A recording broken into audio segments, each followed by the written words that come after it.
राजगुरुनगर येथील हुतात्मा राजगुरू क्रीडा संकुलात पुणे जिल्हा परिषद प्राथमिक शिक्षण विभाग आयोजित जिल्हास्तरीय स्पर्धेचं दिमाखात उद्घाटन झालं।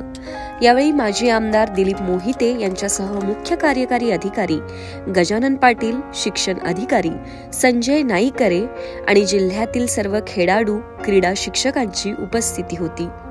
जिल्हा परिषदेने यशवंतराव चव्हाण कला क्रीडा आणि सांस्कृतिक स्पर्धेसाठी, तालुकास्तरीय क्रीडा स्पर्धेसाठी 5 लाख आणि जिल्हास्तरीय स्पर्धेसाठी 25 लाख असे 1 कोटी रुपयांचे अनुदान उपलब्ध करावे, जेणेकरून ग्रामीण भागातील खेळाडूंना त्याची मदत होईल, अशी मागणी म्हाडाचे अध्यक्ष तथा माजी खासदार शिवाजीराव आढळराव पाटील यांनी केली। आपण ह्या क्रीडा स्पर्धा सांस्कृतिक महोत्सव प्रत्येक वर्षी घेतो, पण कधीतरी मनाला खटकतं की आपल्याला करायचे म्हणून करतो, सरकारी नियम आहे, जबाबदारी आहे म्हणून स्पर्धा 2 दिवसात कशा तरी पार पाडायच्या, अशा प्रकारची कुठेतरी भावना आपल्यामध्ये झालेली असे मला खेदानं सांगायचं। आणि त्याला सगळे जबाबदार आहे, सरकार असेल, शासन असेल, जिल्हा परिषद असेल, सगळं प्रशासन। मला सांगा, आता 13ही तालुक्यामध्ये पंचायत समितीच्या माध्यमातून ह्या स्पर्धा संपन्न होतात 2-2 दिवसाच्या, आणि त्याला अनुदान किती आहे? प्रत्येक तालुक्याला फक्त 40,000 रुपये। मला सांगा, 40,000 रुपयामध्ये इतक्या मोठ्या संख्येनं शाळा उपस्थित राहतात आणि त्याच्यामध्ये त्यांनी तो कार्यक्रम संपन्न करायचा। गेल्या वर्षी मी लांडवडीला माझ्याकडं ते लोक आले, मला निमंत्रण सांगितलं की तुमच्याकडं स्पर्धा करायच्या, तुम्ही सगळी जबाबदारी घ्या। मी घेतली, 4 लाख रुपये खर्च केले।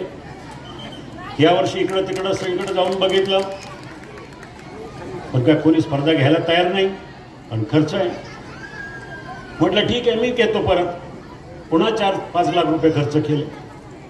मला सांगण्याचा उद्देश आहे की मी खर्च केले म्हणून उपकार करतो असं नव्हे। माझ्या ग्रामीण भागातल्या शिक्षकांसाठी, विद्यार्थ्यांसाठी काही करायला तर मला काही कमी पडू नाही आहे, पण एक खेदानं सांगावंसं वाटतं, ह्याच्यामध्ये कुठंतरी वाढ झाली पाहिजे, पुरेसं अनुदान मिळालं पाहिजे।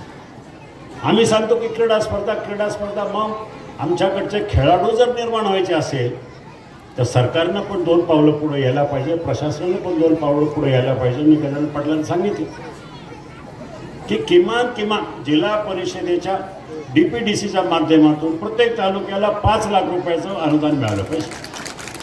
13-5-65,000 ते होतील, आणि जिल्ह्याच्या पातळीवर एक 25-30 लाख वगैरे असं मिळून 1 कोटी रुपये अनुदान द्यायला तसंही काही नाही। तर आम्ही काय करतो, शेकडो साखर उभे करतो आणि ते साखर जातात।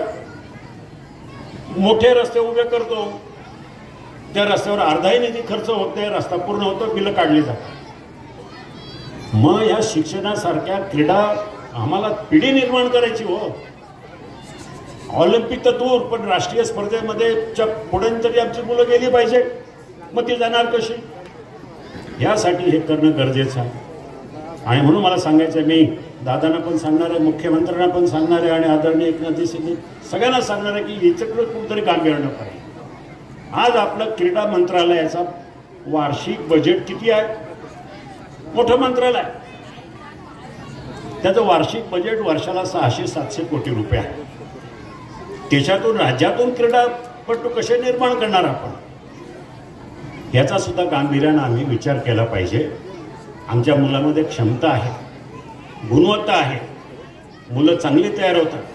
पूर्वी सांस्कृतिक कार्यक्रम म्हटलं की मुलं कसे तरी आपले स्टेजवर आडवी तिडवी नाचायची, पण आज ग्रामीण भागामध्ये, आदिवासी भागामध्ये जर गेलं तर चांगल्या पद्धतीचं सादरीकरण शिक्षक करून घेतात आणि मुलं चांगल्या पद्धतीनं आपली कला दाखवतात, कलागुणांना संधी मिळवून देतात। तसंच आपण स्पर्धेच्या बाबतीत करायला पाहिजे आणि प्रत्येकाने जबाबदारी उचलली पाहिजे।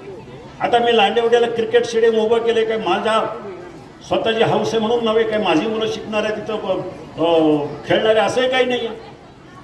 माझ्या ग्रामीण भागातल्या मुलांना कुठंतरी चांगलं व्यासपीठ निर्माण करून दिलं पाहिजे, चांगलं मैदान निर्माण करून दिलं पाहिजे। म्हणून मी कोरोना काळामध्ये कमीत कमी 4-5 कोटी रुपये खर्च केले। भविष्यामध्ये आमचं टार्गेट असेल की शहरातली मुलं लांडवडीला खेळायला आली पाहिजे, अशा प्रकारचं टार्गेट आम्ही ठेवलेलं आहे. भविष्यामध्ये असं नक्कीच घडवण्याचा आम्ही प्रयत्न करू.